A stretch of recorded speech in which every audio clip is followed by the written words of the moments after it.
Okay, Padma Inguva's passion for photography goes beyond her incredible love for photographing flowers.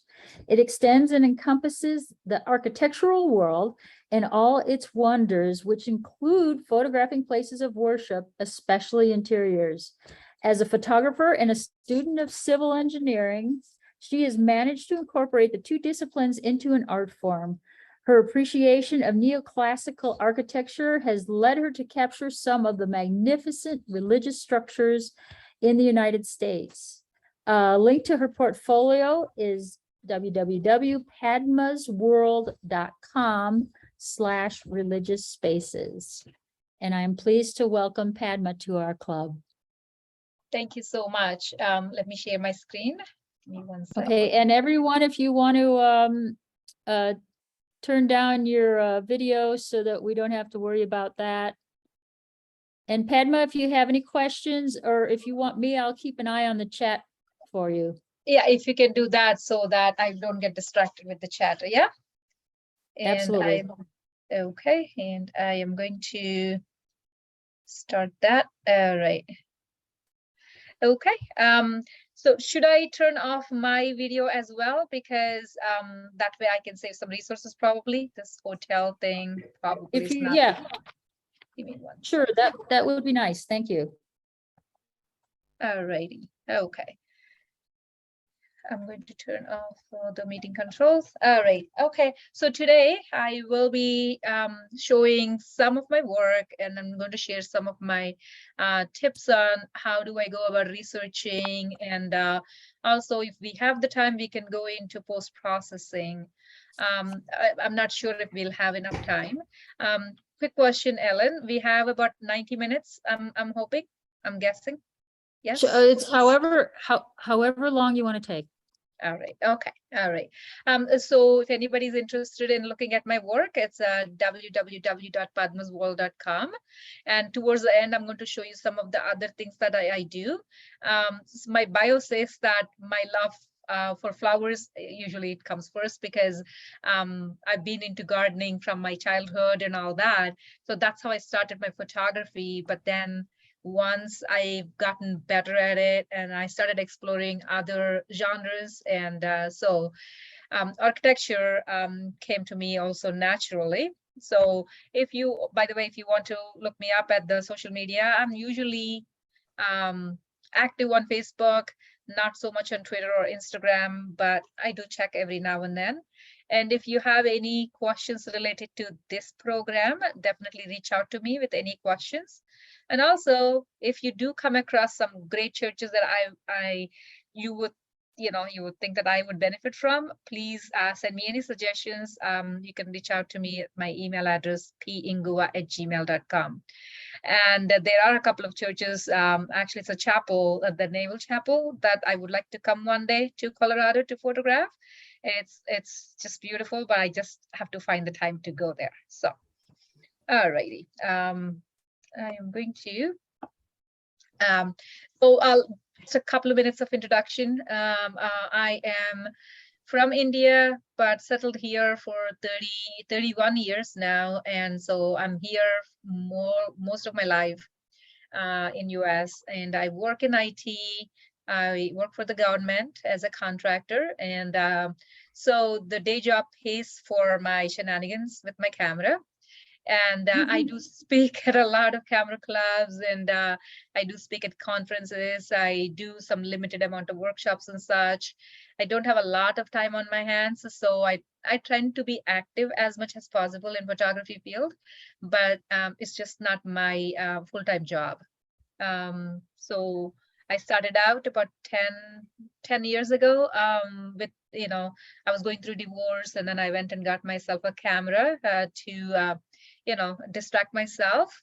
And also I was about to lose my my house in the divorce, so I had a huge garden. So that's how I actually started photography got started. And then the flowers, and then came the churches and cathedrals and all the other architectural related. And then my recent passion is seascapes, and I'm going to show you later on what I'm doing with seascapes, and you might want to take a look at that as well. So Anyway, I was born in India and I'm a Hindu, and I I was married to a Muslim, so we had already two religions in our household. So I've never been to a church until I was 40 years old, 42 years old actually. So um, the very first church that I've been to is this one, Notre Dame Basilica in Montreal, Canada. Went with my family, and I had my camera at the time, the crop sensor camera, and I thought that I was pretty decent by the time. So I was technically good. That's what I thought anyway. So I go there and I took this picture. Now, if you pixel peep into this picture, you will see there are like 1,000 things that are wrong. First of all, it is very blurry. So at the time I did not realize it, and the back of the camera, it looked fine, and I was very, very happy. And this is the first time I stepped into a church, so I was like really taken by the opulence and also the peacefulness of this blue and the yellow combination. I have not seen anything like this in any kind of in Hindu temples. So I sat there for some time. Well, we went for a light show, so that's why there's a lot of blue light and all. There were 600 or so people in the cathedral, but I just did not feel anybody around me. It was like such a peaceful feeling that I got. So then I turned around, I photographed the organ, and look how blue it is. It's a blue light, so because of the light show that they had. And again, the same thing. The composition is not bad, but it is blurry and it is very noisy because I had to the IS quite a bit. So then look at this one. This is again very, very blurry, right? These are my initial very first images of a church that I've ever been to.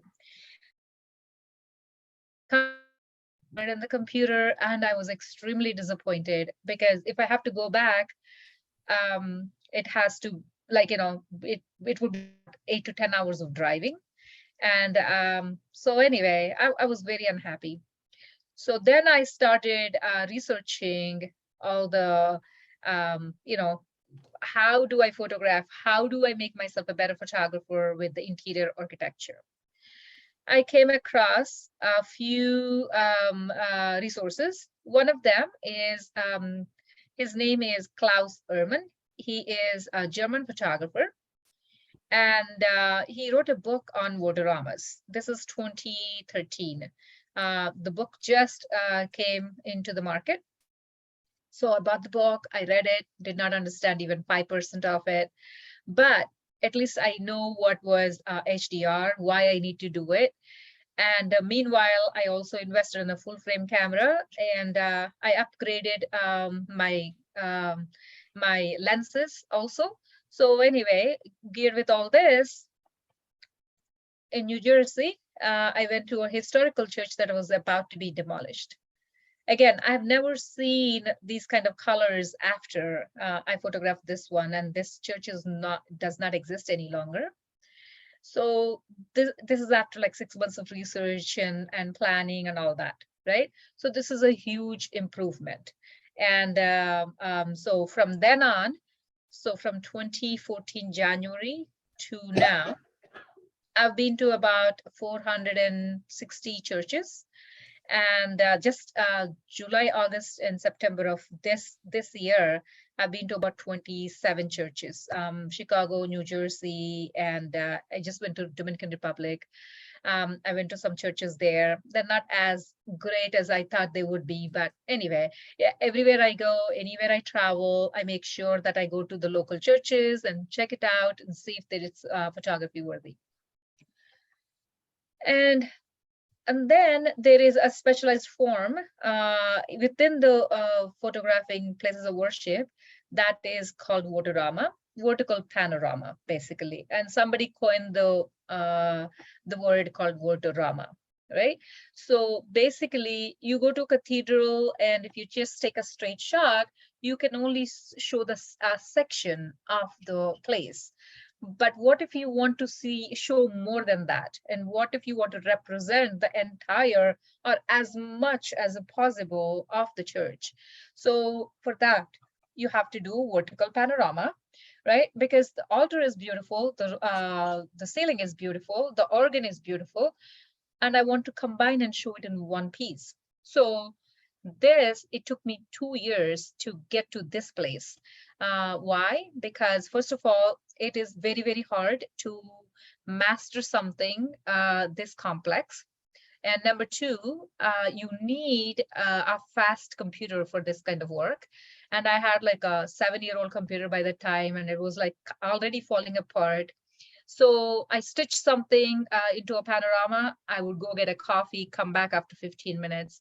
If I'm lucky, the computer would still be running. Otherwise, it just hangs, and then I had to reboot it. So that happened almost for like 4, 5, 6 months.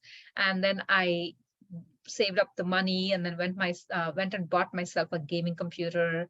Once I got the new computer with a lot of resources and a big monitor, and then see what I'm doing, and then it took off. In 2016 on, I've created, probably about 80 to 85 or so Votoramas. And that is just in United States. I'm just hoping that one day I will go to Rome and then stay there for 2 months and then, or 3 months, and there, but one day.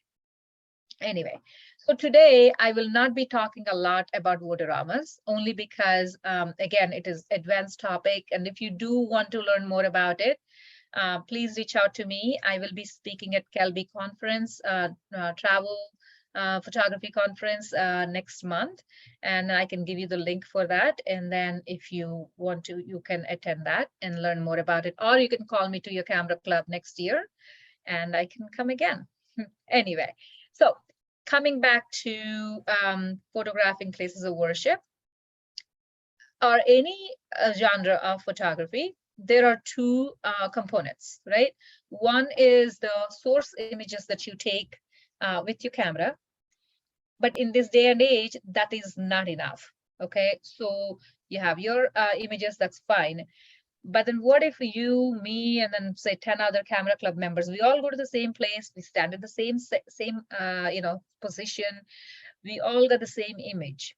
How do you distinguish yourself from the person next to you is by adding another component to it, which is post-processing. So when somebody tells me, a photographer tells me, this is straight out of camera, I'm a purist, and then I don't even bother arguing anymore. I'm like, okay, that's good for you. And then I walk away, because again, we cannot change the other person's mind, but we know that using Photoshop and Lightroom and try to enhance your images is not a sin. It's not a crime. It's, in fact, it's a art form. Okay, so the second component I would say is post-processing. But within post-processing, there are subsections that you need to understand how it's going to work. Now, HDR is a high dynamic range, right? That is a full form. Why do you need HDR? Is especially for indoor images. It doesn't matter if it's a metro station or if it is a museum or anything.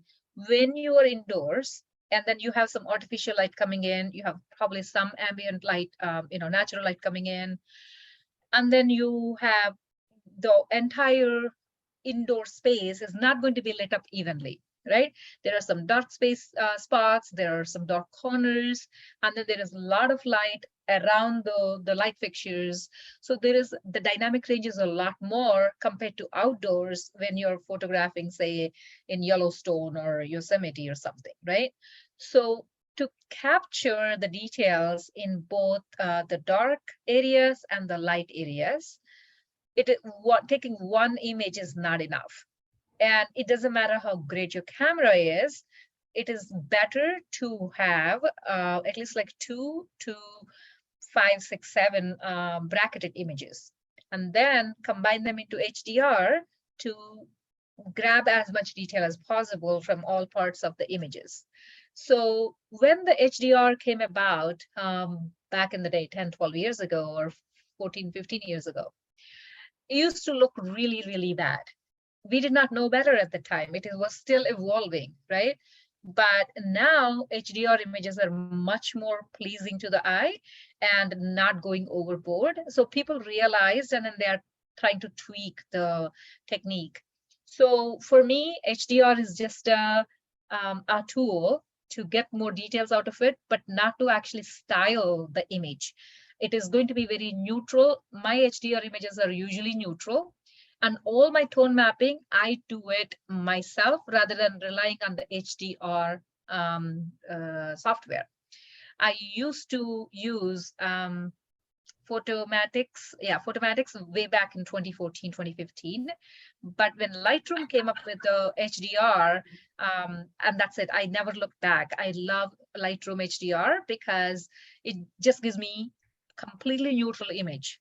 And then I do whatever I want to do, colorize it, adjust the white balances and all that. I do it myself. So the second very, very important step is aligning and transforming. Most of the times, the architectural images, especially images of the places of worship, they look very pleasing if they are symmetrical. Even in asymmetry, which it took me a while to master the compositions in asymmetrical style, there is certain elements that need to be aligned properly and transform. What it means is in Photoshop, or even in Lightroom, actually, to a certain extent, there are the transformation tools that you can use. And I suggest that Photoshop is a better software to use for aligning and transforming. And their free transform tool is just amazing. I even use them on flowers. Seriously. So to say one petal is shorter than the other ones, and I want to just drag it up a little bit or something, I do that.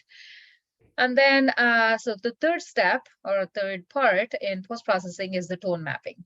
Tone mapping means basically you want to either saturate some colors, you want to desaturate some other colors, or you want to change the white balance. Basically, you're playing with the tones and colors and the tones of the image, right?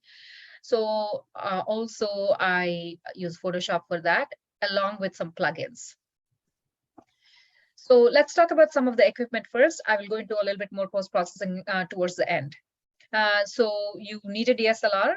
And I am not a big fan of iPhone photography. I'm sorry, but I use my iPhone to look for the compositions and then or to tag the geotag the location and such, but I really don't use iPhone for photography, fine art photography especially.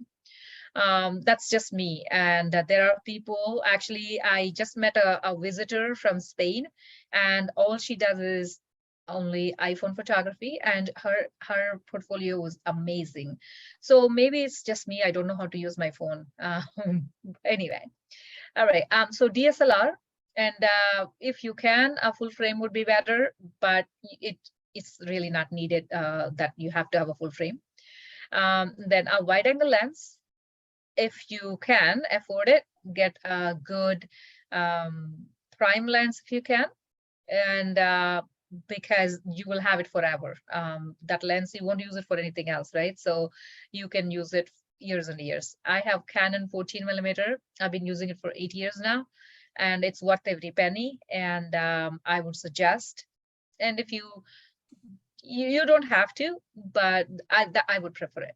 And then the fisheye lens, I'm a big fan of fisheye lens. Some people don't like it, but that's okay. I really like it. I like the distortions it creates.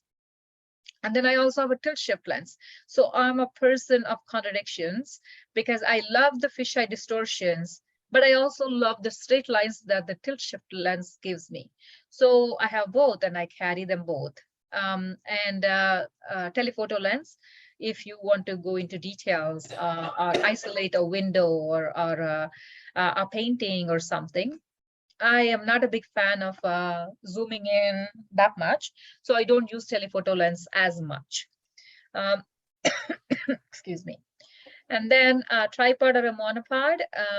Not a big fan of monopod because it's more inconvenient to carry, in my opinion, than a tripod. It just gives you a false sense of hope, in my opinion. So anyway, an L plate. very important gadget to have, an L plate, because so my fellow photographer John Barclay told me once that best time to take a vertical photo is right after when you take a horizontal photo, right? So the L plate will let you do that without moving your tripod, and that's why I always have the L plate on my camera all the time. And then a remote trigger, which I usually forget. We all do, I guess. And then the level. Most of the latest cameras have level built into the camera. But when I started, there was no level in the camera. So I used to carry a little thing that's $7, $8 it would cost, put it on top of the camera so that I have a level image. And then a lot of spare batteries and spare memory cards. If you're a Sony user, you know what I'm talking about.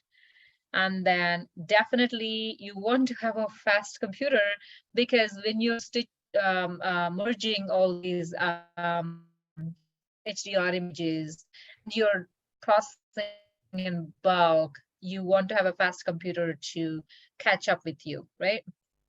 Now, I generally carry a Sony a7S II. Sony a7S II is a wonderful camera. I have not upgraded to the number 3, but it's a 12 megapixel camera, which I want because I don't print most of my images, especially the church images. So a 12 megapixel is not going to kill me at all. I'm not like a, what do you call it, egomaniac about the pixels. But I also have 7 or 3, which is 4 megapixels. And then I recently got myself a Canon R6. So I carry 2 of these cameras at any given point. And then I have Sony 12-24. I have a Canon 14 millimeter. Depending on what camera that I have, I carry one or the other lens. And I have Sigma 15 millimeter fisheye lens. And I have a Canon F24. I carry all these things if I know that I don't have to walk a lot. And if I am hand holding my camera, then I just carry one camera and 2 lenses, and that's it. Okay. So I have a of carbon fiber camera tripod, which can be for anything like seascapes and everything. And the best thing about Vanguard cameras, tripods, I'm sorry, the tripods is I ruined my Vanguard tripod 3 times now, the same one. And I keep sending it back for them to clean it, because I shoot a lot at the beach, right? Sand goes in and I try to clean it. I never get to do that properly. And they keep on replacing that for me. So I get every year or so, I get a brand new tripod from them. And then next year I send it back because I ruin it. And Vanguard has a policy, so 10-year warranty on it. So definitely it's worth spending money on that rather than really right stuff, in my opinion. And then Acritic Ultimate Ball Head. Well, any ball head would do. That's what I have. I have those. And then I have the L plate, and then I have the trigger release and all that in my bag. Now, let's talk about settings a little bit, right? If you're hand holding it versus if you're on the tripod, like big difference, like really big difference, right? And also, I can give you the settings today, but these settings might not work from wherever that you're going, because the light would be different. Whether the lights are on in the church or are not on, that's a different story altogether.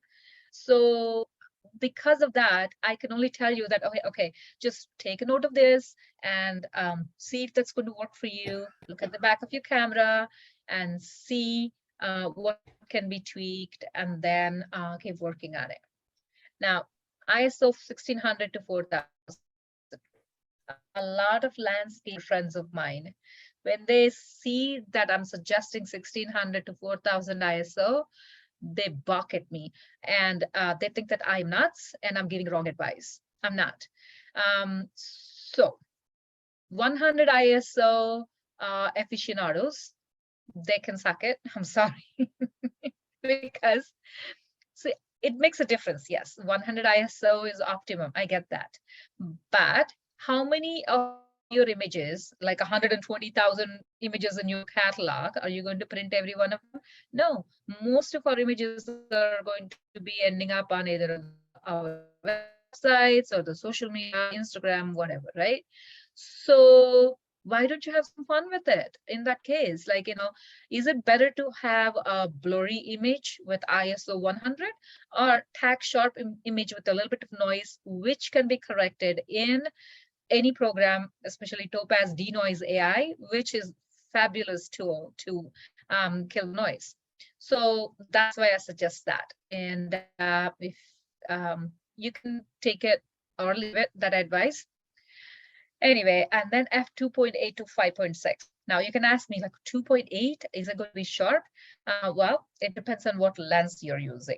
If you're using a wide angle lens, anything less than 24, like 16 or 14 or 12, 2.8 to 5.6 is plenty, gives you a lot of depth of field, no doubt. If you're using a fisheye, 2.8 looks really sharp, no doubt. Okay, and the reason why you have to use the high ISO and the wider aperture is because you want to get the fast shutter speed. And for me personally, 1/60th of a second is my threshold. Anything slower than that, I'm a very stable person. I'm always like high on something. I don't do substance abuse, but I'm always high. So that's the research that I've done on myself to see where is my threshold, and that's 1/60th of a second. In order for me to achieve that shutter speed, these are the settings that I need to use. Okay, and then when I am hand holding, I also do the auto bracketing, 3 stops, usually 1 stop apart. But if it is too much dynamic range, then I go for the 2 stops apart. I'm going to stop here for a minute to see if anybody have any questions. Ellen? Padma, this Sorry- information sorry. is really good. Yeah, Okay. sorry, I was muted. The only point we have is from Kathy, who wants to let you know that the Air Force Academy Chapel, which is beautiful, and in Oh. Colorado Springs, Mhm. is closed for renovation. So Okay, so don't rush there. Okay. yeah, don't rush there. I'm sure with all the research that you do, you would Mhm. find out Yeah. that you couldn't get there for Definitely, a while. definitely. Yeah. All right. No, but this Okay. is great. All right. Okay. So now, if you're using a tripod, the settings are going to be different, right? Obviously. ISO 200 to 400. I think, so this is why I go for, again, I don't use 100 on the tripod, is because I want to prove them people who are like big believers of ISO 100. So I generally leave my ISO at 400, even if I'm on a tripod. And also there is another reason, right? When the people are in the church, and especially it's the big cathedrals, a lot of people walking in and out, you want to have some fast shutter speeds, even if you're on the tripod, because you want to get out of there as soon as you can. You don't want to be a disturbance there, or you don't want people in your shot. So that's the reason why. And then I use anywhere between 5.6 to f8. Now, again, why don't I use f16, f22? Is I used to do f16. So what happens when you're in f16 or f22, there are lots of lights in a church. All those lights are going to have the story effect. So if the church is like very ornate and you have like beautiful ceilings and all, and these stars are going to be very like distracting. You don't want that. And that's the reason why you want to keep your aperture a little bit wider. 7.1 usually is like a very good aperture in my opinion for like a 14mm lens on a tripod. So again, experiment with your settings and see where your happy medium is. And you don't have to take my advice, but take this into consideration and then come up with your own settings that work for you. Now, shutter speed does not matter, right? Because you're using a tripod and you're on aperture priority mode. Well, I am using aperture priority mode. So you can also use manual mode, but then aperture priority mode with exposure exposure compensation is essentially same as a manual mode, because you're overriding the meter by adding the exposure compensation. So it doesn't matter if you're using aperture priority mode or manual mode. Okay, but when I'm shooting on tripod, I generally try to take 5 bracketed images one step apart. Even in the end, I don't end up using all 5 of them. I like to have 5. Usually the last one is unusable anyway because it's probably overexposed. So for post-processing, there are a lot of tools that you can use. I essentially use Lightroom. I have Photomatics and Aurora HDR, which I don't use that anymore. I am big believer in Lightroom, so I use that. And the other software that I use for processing the images is Lightroom, Photoshop. Generally, I bring in all my images into Lightroom and catalog them, keyword them, and all that, and then do the basic adjustments like white balance, lens corrections, chromatic aberrations, and all that. And then those are the only things that I use generally in Lightroom, and then open it into Photoshop. And that's where bulk of my processing happens. Okay. And every now and then I use Luminar or Topaz, other Topaz plugins like the raw processor, but very few times. But I do use plugins for tone mapping. Generally, Nick plugins, color effects is my favorite. I really, really like the color effects presets. And then I have Topaz. I definitely use Topaz denoise and sharpen. Between those two, I use one of them. And then Alien Skin. Alien Skin, they changed their name to Exposure Software, but I like to call them Alien Skin because it's a good name, in my opinion. And so just a couple lines about Alien Skin. It has a lot of film presets. I never worked with film cameras, but I like the look of the film look, right? So this actually can simulate the lot of film looks. And for me, the Fuji presets are like really nice. So I generally go for like 60, 70% of that effect. And if you can, actually, YouTube has some good videos that you can check it out. Put an Alien Skin, or you can put in exposure and it will come up, exposure software. So there are certain rules or guidelines that you need to observe when you go to any place of worship, right? Remember that majority of the people are believers. I probably have like maybe 2 friends that are atheists. Pretty much every other person that I know and then I mingle with, they're all like believers, right? We go to a place of worship to worship, or when we are not feeling good, and then you just want to get some mental peace, or it's just a habit every Sunday to go to church and sit there and for a pray, like as a routine and a discipline. So whatever the reason it is, you go to a church, you want to, or a place of worship, any place, this is your place where you're trying to connect with God at certain level. You don't want to be disturbed, you don't want to hear too many noises, you don't want to be distracted and such. So if that means, as photographers, we have certain responsibility that is not to be a bother, right? Don't offend, don't talk trash about religions. The reason why I'm saying this is because I have a friend who is an atheist, but he loves to photograph places of worship. So he's 83 years old. So he thinks that he got a pass to say anything he wants because he's old. And so we go to a monastery in DC, Franciscan monastery.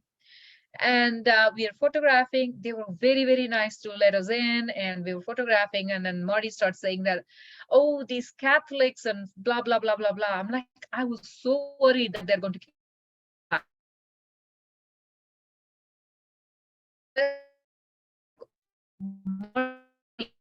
Can you at least wait and not good? So, and that's the reason why I tell people that, yes, you don't agree with their rules and regulations, and then don't go there. But when you're there, you're in their house, follow their rules. For example, I went to Abu Dhabi and I wanted to photograph the Grand Mosque, and you cannot get in unless you cover your head. So, well, if you don't think that you can do that, then you cannot enter, right? So of course I put the abaya, and then I went in, I photographed, came back out, and I was still within the compound of the church, but not inside, outside of the doors, right? And I was trying to wipe my sweat off because it was very, very hot. The security guard comes and he says that, no, you're not supposed to show your hair. And what am I supposed to do? Just shut up and then do my business and then get out, right? So again, you don't have to agree with what they believe in, as long as you don't offend them, and then you still get your pictures and then you come out. And that is the kind of balance that we need to maintain or manage, right? Then second thing that I've seen with a lot of people is they think that flash can, or like magically make this whole cathedral glow. I'm not sure. So they use the flash. And no, a cathedral is a big open space. Well, indoor open. So it's going to light up maybe 30 feet, 40 feet, 50 feet. It's not going to work in a big cathedral. So why bother? So increase your ISO and then be discreet about it. Okay.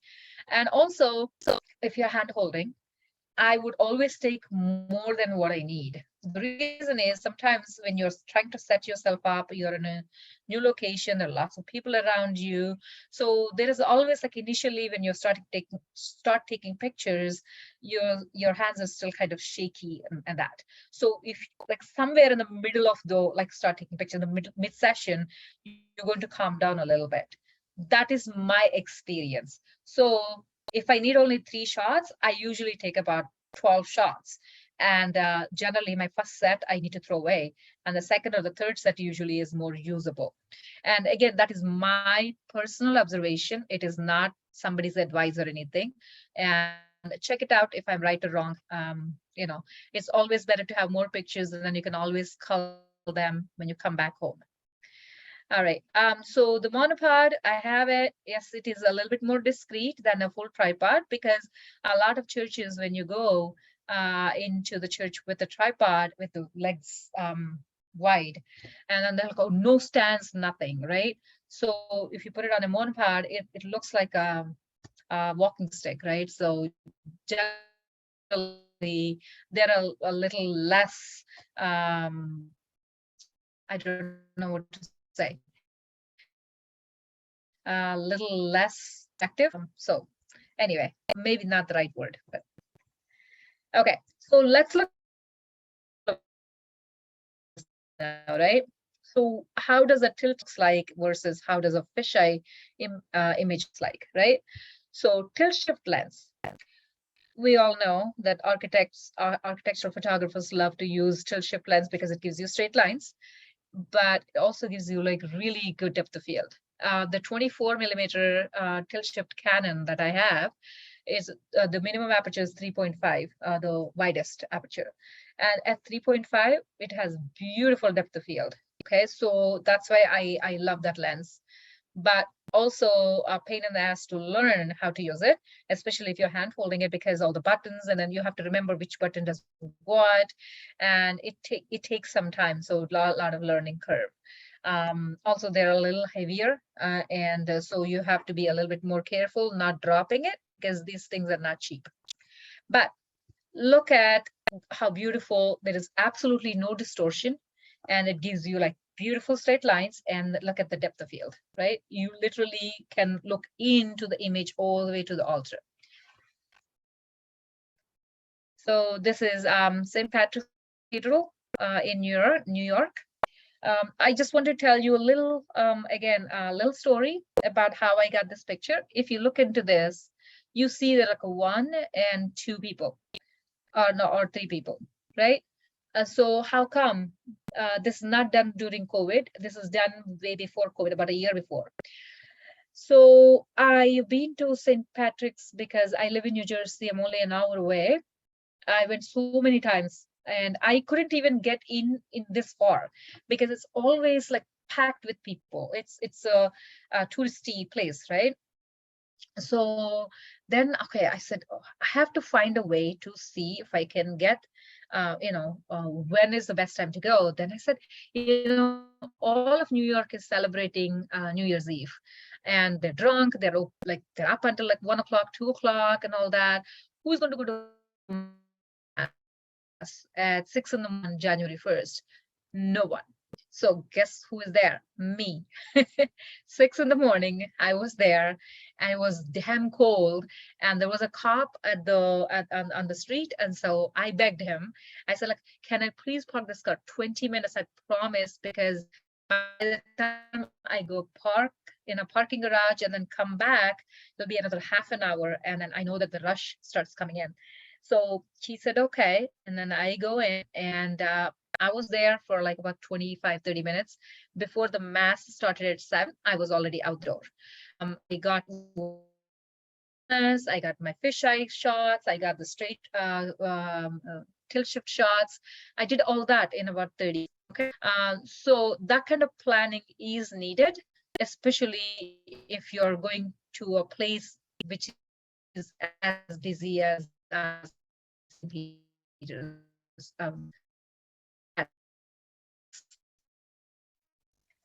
so this is a historic church, Philadelphia. So I am lucky in a way that I am about an hour away from Philadelphia, an hour away from New York. And Philadelphia also surprisingly have some really, really good churches.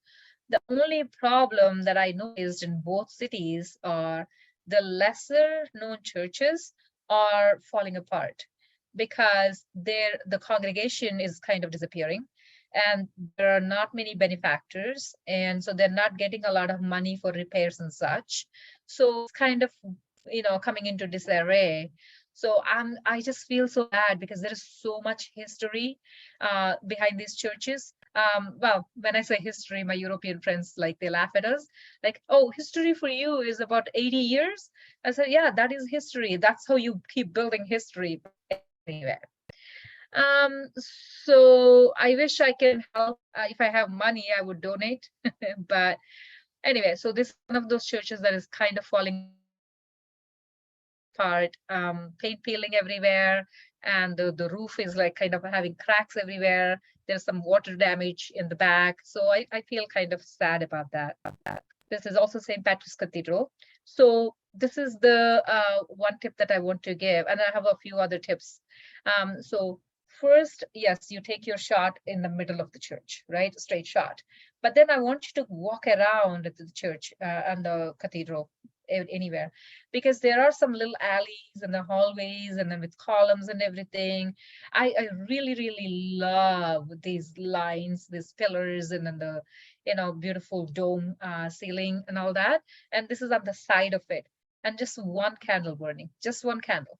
So I kind of like this kind of atmosphere. So always try to look at different angles. Don't just be in one place and take one shot and then walk out. It's not worth it. So now let's talk about the fish islands, right? I don't know how many of you got fish islands. If you don't, maybe look into Craigslist or someplace. Somebody must be selling their fish islands.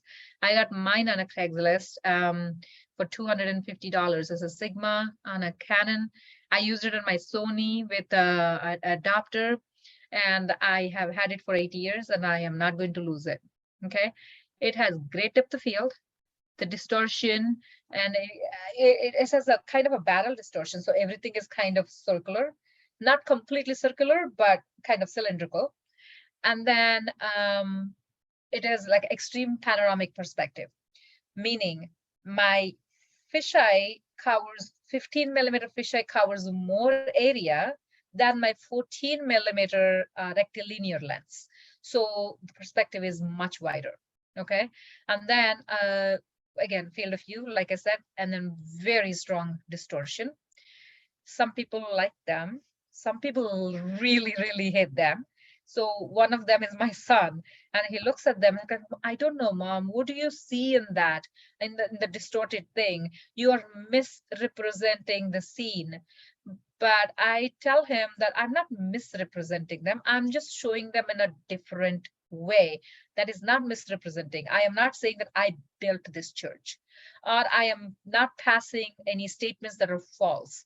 It's just showing it in a different light. That's it, or different angles, right? So now if you observe a fisheye image, then you see that the center is generally straight up.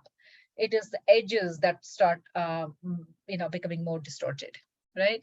So if you're close to your subject, then the distortion will be more towards the in the image. So if you're moved back just a little bit more, you see less distortion. Now, if you tilt your camera straight up, it looks one way with your tilt shift lens, with your fisheye lens. But if you tilt down or tilt up, it's going to look completely different. I'm going to actually show you an examples in pictures so that you understand better of what I'm trying to say. So this is a straight shot. This is National Basilica in Washington, D.C. So National Basilica, if you ever come to Washington, D.C., there are two places other than the monuments that you would like to see if you're into churches. National Cathedral, National Basilica. National Cathedral is like a more uniform look, whereas National Basilica has 72 chapels that are like small chapels, that each small chapel represents one culture. For example, there is a little corner for India, a little corner for China, a little corner for Guatemala and Dominican Republic. Oh my God, it's like really they like to bring a lot of cultures.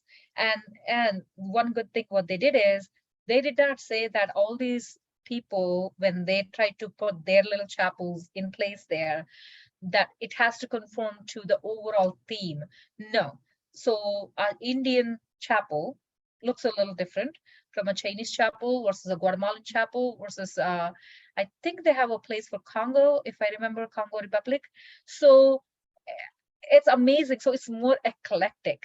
The main chapel looks very beautiful and more mainstream, but all these sub chapels, it looks different. Unfortunately, I don't have any examples to show you because I didn't put them in this presentation. So now this is what I'm talking about. I tilted my camera downwards. So look at the distortion, how it looks like, right? So the center is straight up, but then these edges, and the front, everything is distorted. Whereas this is again a straight shot. Look at this one. Again, bending down a little bit, it completely changes the perspective, right? Straight shots are going to look different from moving up or moving down. So this is the reason why when you go to a church or a cathedral, if you see a janitor or somebody there who's a gatekeeper or somebody, always ask them that if there is another level that you can go to, like a choir loft, because the views, this is taken from a choir loft, this is taken from a choir loft, so, and this is taken from a choir loft. So it gives you a different perspective altogether. All right, so this is in Baltimore. It's called Baltimore Basilica. There's another name to it, but common name is Baltimore Basilica. I was there at 3:30. They were closing at 4 o'clock. And then, so I said, okay, let me just take some pictures. So I was in the main lobby or altar for most of the time. About 10 minutes before the closing, the security guard comes around and she says, let me show you something. And then she literally holds my hand, takes me down to the basement, and then this is what I see. I'm like, why didn't you tell me that there is a, like, I don't even know what it is called. I call it basement, but whatever, right? So I was like taken by this. Look at how beautiful it is. And this is a handheld shot at 4,000 ISO because I didn't have the time to set up the tripod. They were closing at 4 o'clock. This is 10 minutes before closing. So what I'm trying to say is always be inquisitive.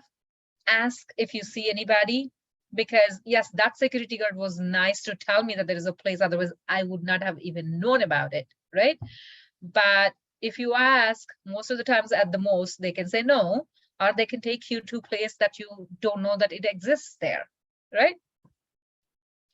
Now, I use a telephoto lens every now and then, for isolating objects or like, zeroing in on some things that are interesting. And this is the altar. So I was in Cape Cod. This is called Church of Transfiguration. I still don't know what kind of church this is, but a friend of mine who lives on the Cape told me that, oh, we don't go there. Oh, why? Oh, because they say that it's a cult church, but I am not sure, but I just stay away from it. I said, no, I got to go photograph this place. So we go and we ask, and they were so nice. They let us in. And so I got a Votorama, and then I started zeroing in on, I see this altar. I have not seen anything like this in any other church. Then, so I got this with a 70 to 200 lens. And this is a church in Morristown, New Jersey. Church itself is not that great or anything, but I saw all these flags. I have no idea what it means, what they represent other than the US flag. So, but they just look pretty, and I like the light and light in the shadow play here. So again, I took the 70 to 200, and this is a handheld shot, and I use the AI sharpen on it because it was a little blurry, a little soft. So now, how do you plan your shoot? Well, patience, I am not known for my patience. You can ask my kids, they can vouch for it. But when it comes to photography, I developed a lot of patience, and you do need a lot of patience. Why? Because sometimes you go to church and mass is about to start, or there is a baptism going on, or there's some other function going on. You might have to wait there for like 2 hours. If you don't have the patience, then it's not going to work. And also, there is no such thing as, oh, I will walk into a church because it's on my way. How many churches are on your way? If you go to, like you literally have to plan and go there. So in my opinion, there is no happenstance other than the town that you live in and you just walk into a church. Okay, so research plays a big role, right? And then also you have to allow yourself to have enough time to set up. What it means is, if you go to a new city and you cannot say, I'm going to go to 10 churches today, you can't. So the idea is to allow yourself to be there for an hour or two at least. That means you can hit up maybe 3 churches to 4 churches in any given day. Believe me, I tried. I tried, and I'm talking with experience. Okay, now, if you're not sure whether it is allowed to photograph there or not, it's better to ask and be polite. That is one advice I would give. But also there is other side to the story. We as photographers, we heard this saying before: ask for forgiveness, then permission. Because sometimes if you ask, they're going to say no. But if you don't ask and take some shots anyway, by the time they say no, you already got your shots. But again, there is a balance between those two. I still cannot tell you what is the right way or wrong way. So if I'm going, for example, I went to Chicago last month. I went to about 9 churches in 2 days, right? So I know that I could not have gone to all 9 churches if I didn't call ahead of time, ask them, and see if they can keep it open for me if I'm coming there, that kind of thing. Actually, there was an Ukrainian cathedral in Chicago. The priest was so nice, and they were about to close for the Sunday at 3 p.m. I called them ahead of time about 2 hours before. I said that, hey, I am coming from so-and-so place. It might be about an hour and a half. I'm leaving tomorrow. Is it possible that you can open it up for me for 20 minutes? Guess what? He did that. It was amazing, amazing. So that worked in one situation. Another situation in Atlanta, so not Atlanta, Augusta, Georgia. I went, I forgot the name of the church. I went there, I started photographing because the church was open. And one lady comes in and tells me that I'm not allowed to photograph. Then I said, well, it's open and I am not going to use this for commercial purposes. This is only either for social media or to be included in my presentations. I don't sell these pictures, and because first of all, I cannot sell these pictures because I don't have the property release. And second of all, I feel like I should not, because if I ask for permission for a commercial purpose, take the picture, I have every right to sell it. Otherwise, I don't feel good about it. So I was trying to tell her that, but she wouldn't listen. Then I said, okay, and then I packed up and left. But I got my pictures already. By the time she walked in, I already took some pictures. So again, I'm still not sure which is the right way or the wrong way, but be ready for either scenario. Now, when you're in a church, what to photograph? Well, there's altar, always, right? And then there are ceilings. Some churches have like really beautiful ceilings, and ornate, beautiful, and always look back and see the organs. Some churches have, I mean, seriously, if you go to Duke University Chapel in North Carolina, oh my God, their organ is something to, well, I shouldn't say I think about the church, but something to die for. Beautiful. And then there are stained glass windows. And then sometimes when the light hits the right way, the dapple light that comes through the stained glass, it's again something to die for. And then if you ever go to any Orthodox churches, I'm going to show you some examples of that. And the crypts, and then smaller chapels. There's so much to cover. So let's go through some of those. But then I want you to also pay attention to composition. This particular topic, in my opinion, is good for any genre of photography, right? Leading lines and all that. So let's not spend too much time. Rather, I will show you some images. By the way, this is being recorded, so if you want to watch back or take a screenshot, you can do that. One difference between the landscape photography and the architectural photography is the symmetry and the asymmetry, using those elements in your composition, right? So the beauty of symmetry is it stabilizes somebody's mind. It gives you a sense of peace and stability. So so people understand what's going on. They don't need to think a lot. But also what it means is they don't have to invest their precious mental energy trying to understand the picture, because it's readily clear, right? They don't have to think about it. So there is peacefulness, there is stability, but also it is too easy to understand. So compared to asymmetry. But let me show you some examples. Okay, this is symmetry, right? Everything is placed properly, right in the middle, and then you have, you know, the pillars exactly in the right way. But the asymmetry is when, like, you know, it actually, like, what the F, like, what am I looking at? So it gives you a jolt, and it disturbs your peace. It makes you think, and it makes you look a second more or 2 seconds more. In this day and age, when people just keep on looking through like 100 images in like 5 minutes or less than 5 minutes, these asymmetrical images actually hold people's gaze a little bit longer, and you want that. But you still want to think about the rule of thirds and those kind of compositional guidelines. But asymmetry is some of the examples. See this, like, okay, you look at it, I'm like, okay, say, okay, what's going on? And then you look at it one more time to understand and process and such. So you look at it a little longer. I don't know if you understand whether, or if you agree with my theory, but in my opinion, it is true. So this is a basilica, a cathedral, or actually it's a cathedral basilica in Louisville, Kentucky.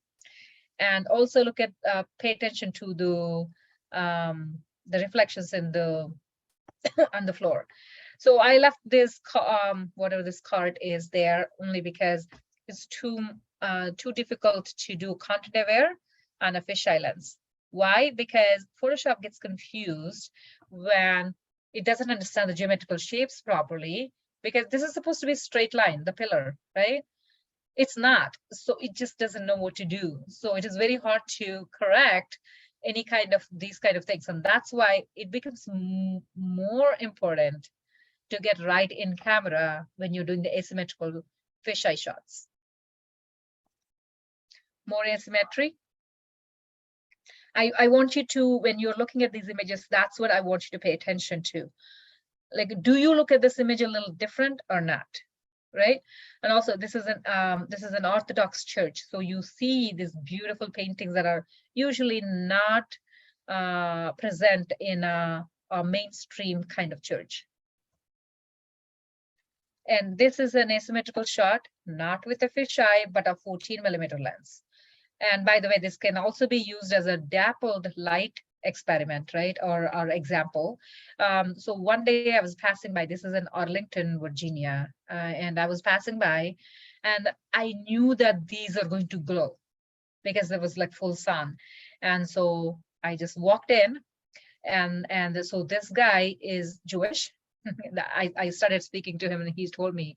So he says, isn't it wonderful that you're not Christian, I'm not Christian, but we both are here in a Christian church? I said, yeah, that is wonderful. So he was getting ready for a concert, it seems.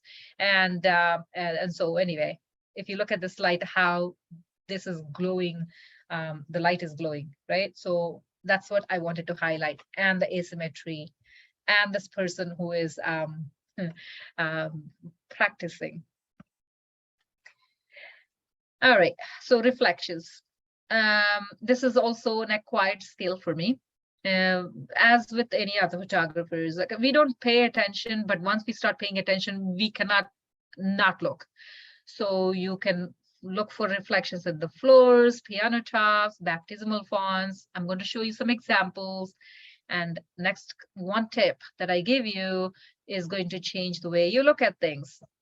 Okay. Anybody can tell me what this is? This little line here?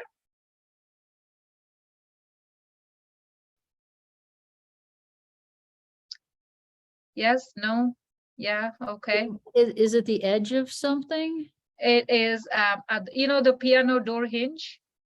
That's that. Oh, Okay. So now I accidentally tumbled upon this one, meaning this technique. So one day I was at a chapel called the Little Chapel That Stood. That is right next to World Trade Center, and that did not get damaged during the 9/11 events. So that actually served as a place for the firefighters to come and rest up and eat and that kind of thing, right? So one day I went there, and I saw a black piano, and I see beautiful reflections. But the problem with pianos is generally they are to the side, so you don't get a symmetrical shot even if you try. So I saw this like really beautiful polished black piano top, so I went and put my camera on it. The security guard comes by. I just said, no, you're going to scratch the piano, so please don't do that. So I kind of started flirting with him a little bit. And then I got my shot anyway. So that's how I discovered that I can use that. So anytime I see a black piano or a brown, kind of dark brown piano, I start to look for the reflections. Again, the trick is you have to keep your camera on the piano. The reason is, and then you have to have a wide angle lens. You cannot have a 24-105. Anything more than 24 is not going to work very well. Why? Because the depth of field, and two, you know, if you want to capture the reflections, that means you have to be close to wherever that reflection is. That means you literally have to be on it. So no tripod, you have to put it on the piano. So that's first. Two, fisheye lens would do, any wide angle lens would do, like wider is better. 16-35 would do very well as well. And because you already are placing it on the piano, you can easily get the aperture to say 8 or 11 easily. And so that means you get better depth of field. So I'm hoping that from now on, you go and look for your own piano tops. And this is another piano top. Okay, this is a church in Albany. And look at the floor here. This is National Basilica in DC. So I always keep looking for reflections. It doesn't have to be a perfect reflection, even the hints of it, just intriguing. What is this? Can anybody guess?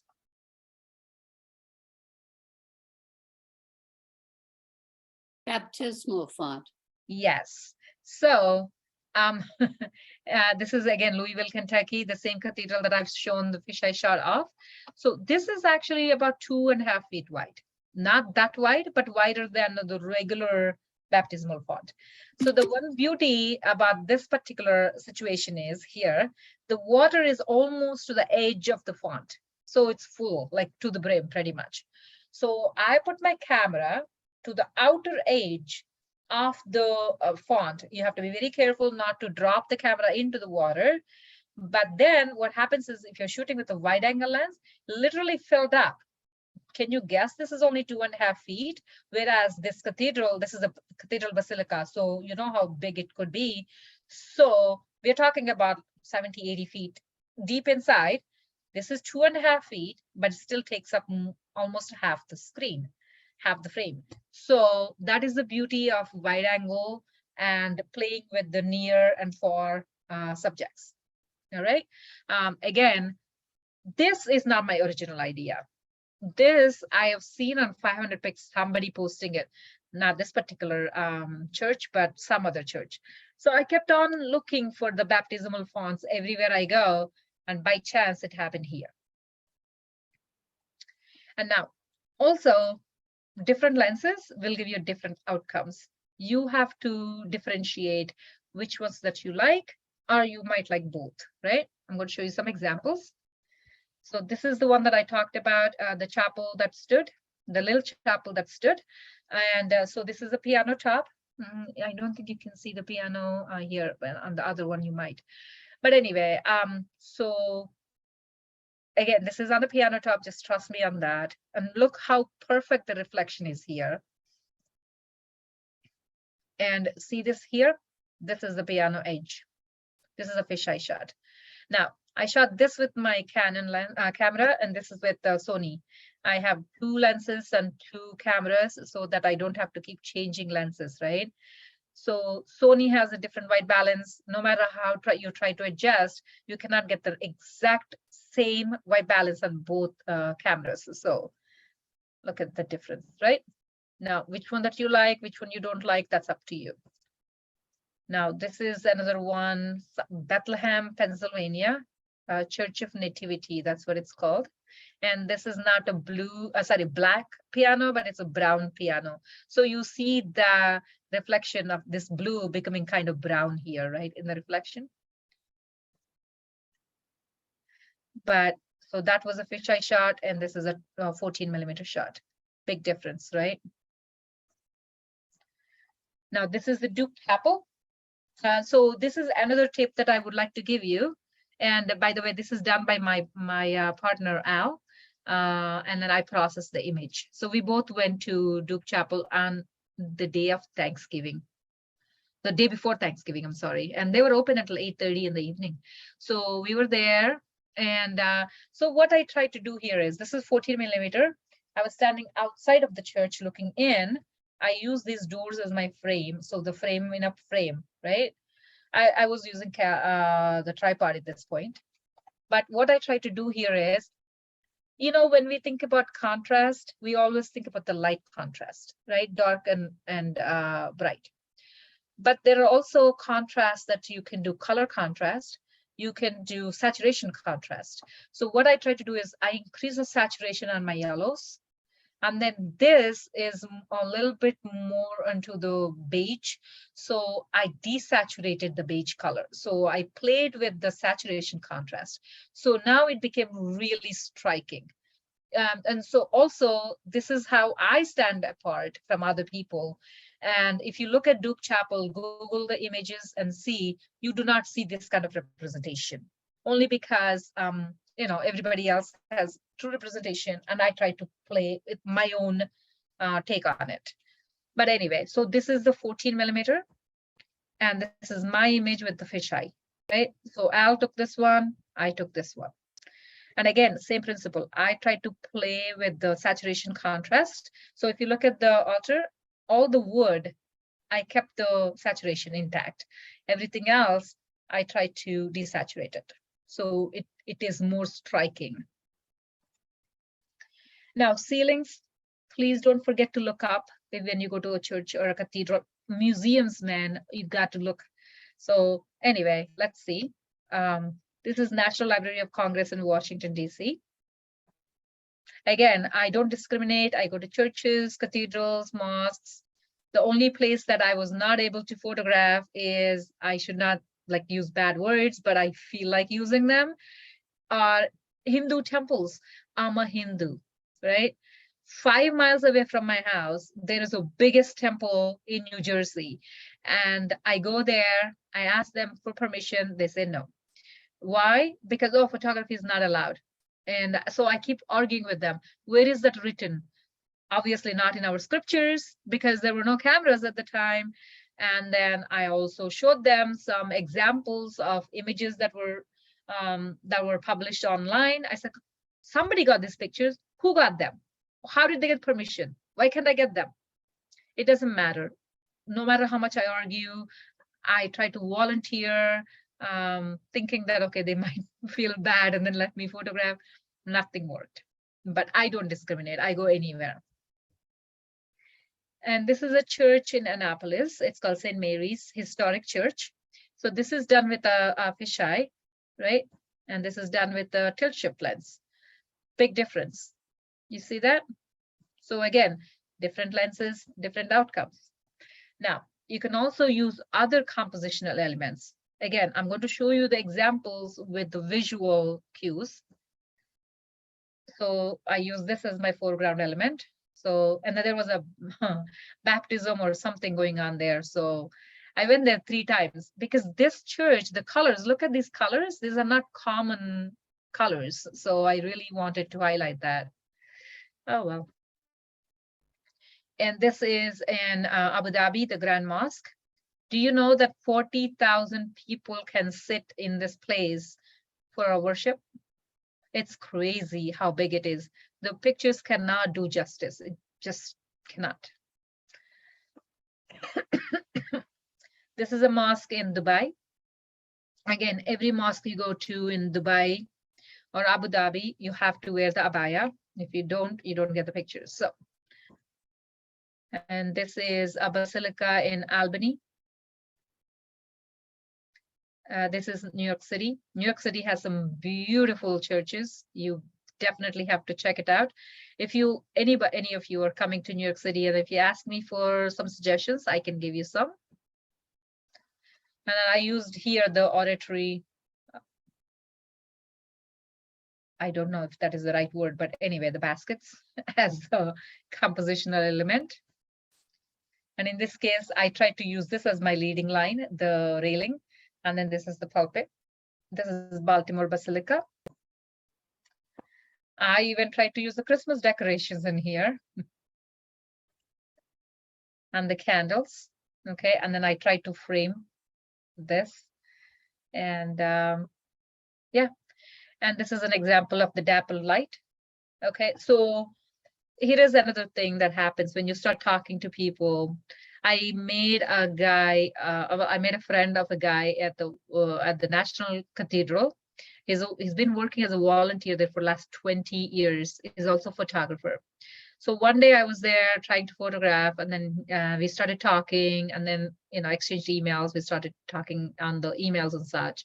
So he tells me that, hey, first or second week of February are the best times to come if you want like nice winter light. You don't get that any time of the year. So okay, I was there February 6th of 2019 or 2018, I don't remember. And this is what I'm blessed with. Nice, beautiful dapple light. And this is coming through a stained glass window to my left. Now, if you have not been to an Orthodox church, you don't know what you're missing. Look at that. This is a small church. Generally, Orthodox churches are small. But the colors and the paintings and the iconography is just like really worth going and seeking out. This is right outside of Washington, D.C.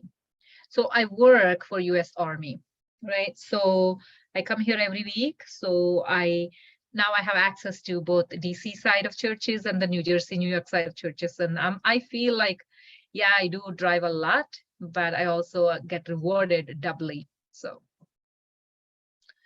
this is somewhere in Brooklyn. St. Stanislav Orthodox Church. This is Hamilton, New Jersey, St. George Greek Orthodox Church. This is Yonkers, St. George, Ukrainian. No, this is St. Casimir. And somewhere in Bronx, New York. Toronto, Canada. Boston. And look how beautiful you can frame with the fisheye lens. I was in a choir loft. So these are all the tips that I like to give you is when you go to a church, ask for if you can go up a step, a level. And look for the piano, look for the baptismal fonts, look for even vintage floors. And sometimes, by the way, there are spiral staircases in the churches that I did not know exist. I came across at least about 10 of them so far. So you can get lucky if you keep asking questions. This is Arlington, and this is a brand new church. That means about 5-6 years old. So the colors are so intense. I didn't have to pump no colors. Look at that, how beautiful that is.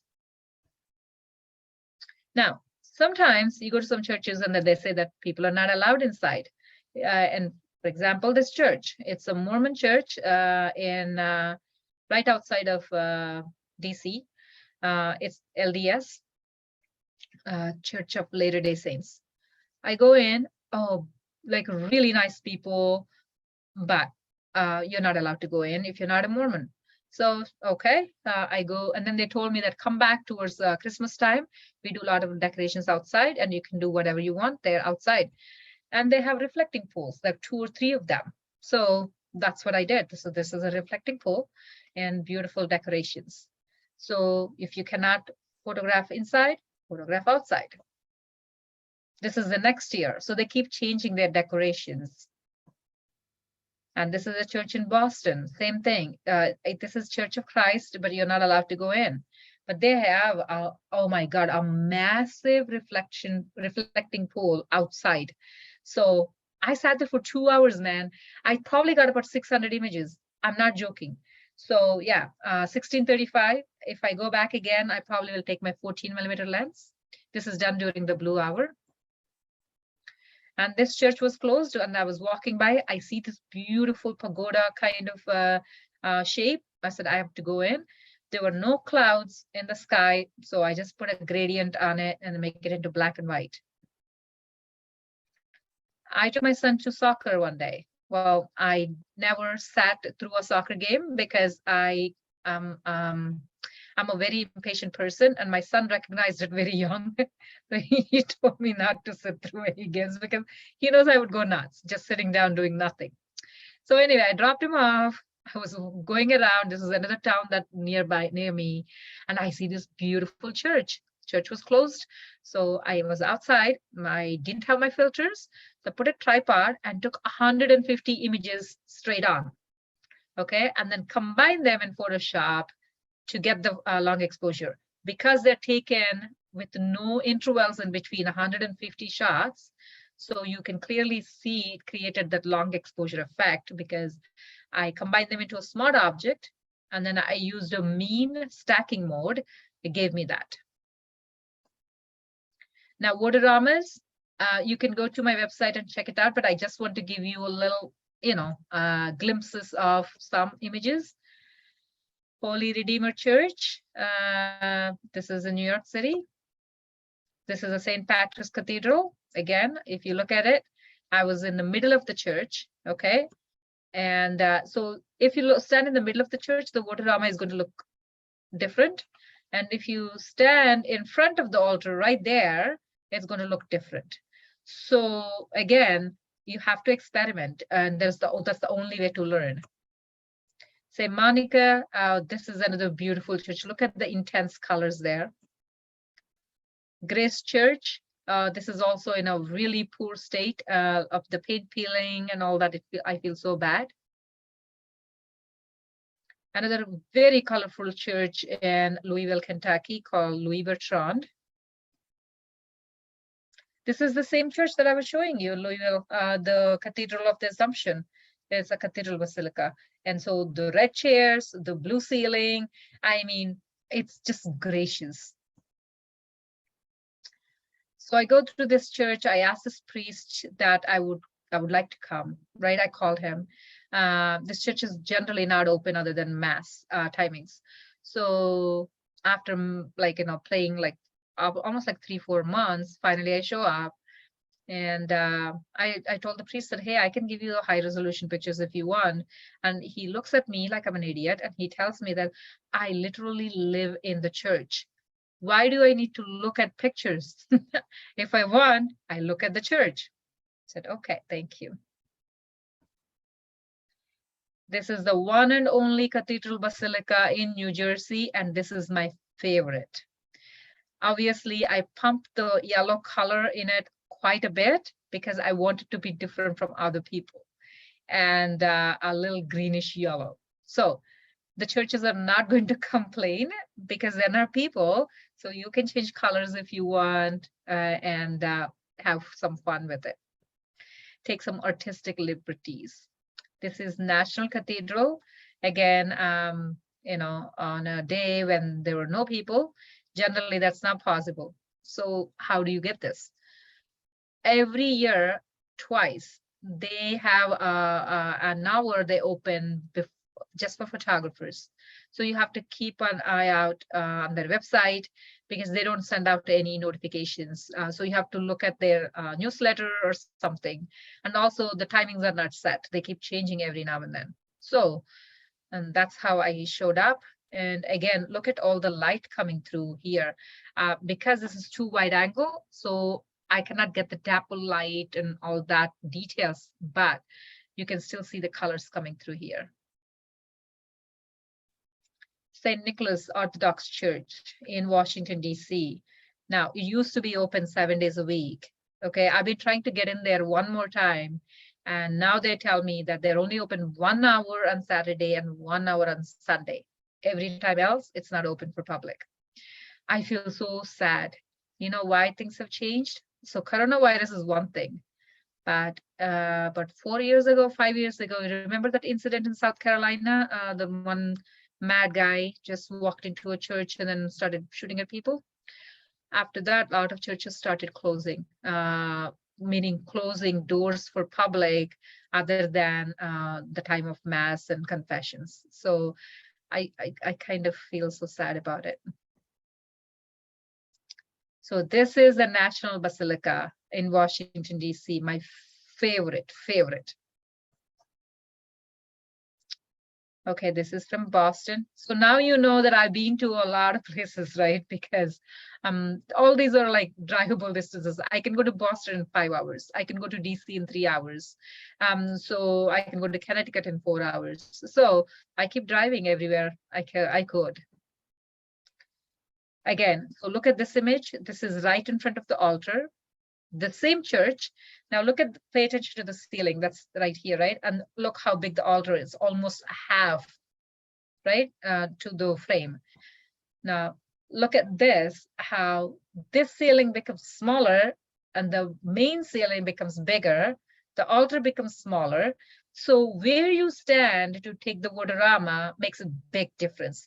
And have you seen an organ like this anywhere? Look at that. How beautiful is that? Generally, organs are in like gray metallic kind of color, whereas look at this beautiful colors here. This is our Princeton University chapel.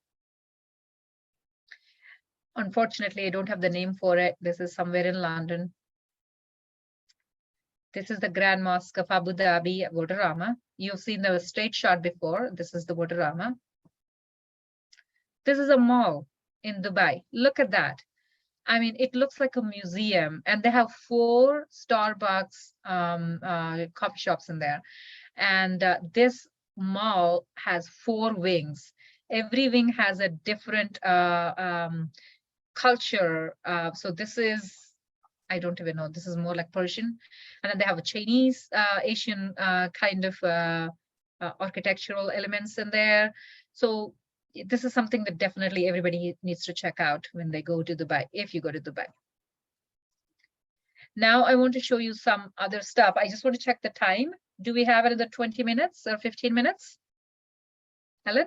I think, well, how is everybody doing? I think I'm enjoying this. I'm happy for you to keep going. Okay, so I'm going to show now a little bit more creative side of it, because this is after the fact. And if you ever want to do a deep dive in post-processing, I can probably come back again for another presentation. I just want to share some inspiration, okay?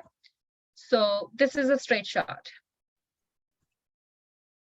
This is what I did. This is a church in Atlanta. I forgot the name of the church. So this is the what I did in post-processing, a little bit of creative blurring, and then coloring. I turned it into black and white and brought back a little bit color.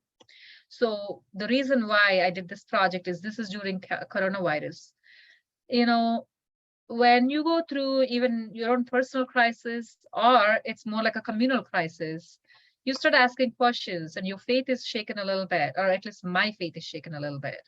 And so what happens is your upbringing, the culture that you grew up in and all that pulls you into the faith, even if you don't want to believe in, or if you start having doubts. So this is my my take on it is, okay, at my core, I have some clarity, but on the edges, I'm like kind of flailing. I'm struggling, and I'm not as strong in my faith, because I don't know why this is happening. And why are we so locked down in the house, like 3-4 months of not going anywhere, not talking to anybody?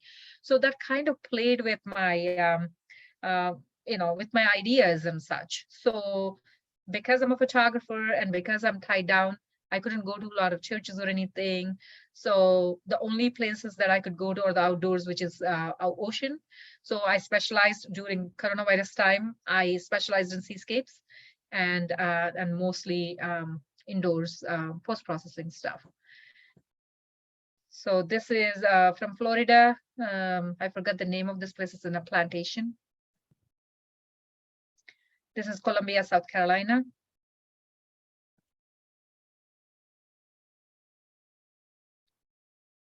This is right outside of Charleston, South Carolina. This is Gainesville, Virginia. And this is, I used a filter. It's called Whirlpool filter. If you look at Amazon, Whirlpool, like the company Whirlpool that make washing machines, right? So, and then put filter, prism filter, and then you can get this one. And then I did a zoom on top of the filter, and that's what I got. So now this is a straight shot without the filter. This is also Gainesville Holy Trinity Church in Gainesville, Virginia. And with the filter, I get that. So anyway, that's all I got about the churches. But I want to show a couple of minutes. I want to take my show you my seascapes. But so anyway, my email address, like I said, if you think that there is a pretty little church that I can go and photograph, please let me know.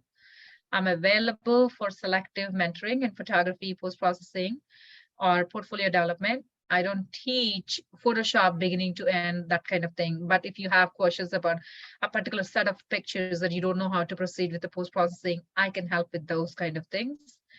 And again, you can follow me on social media. So let me stop this one.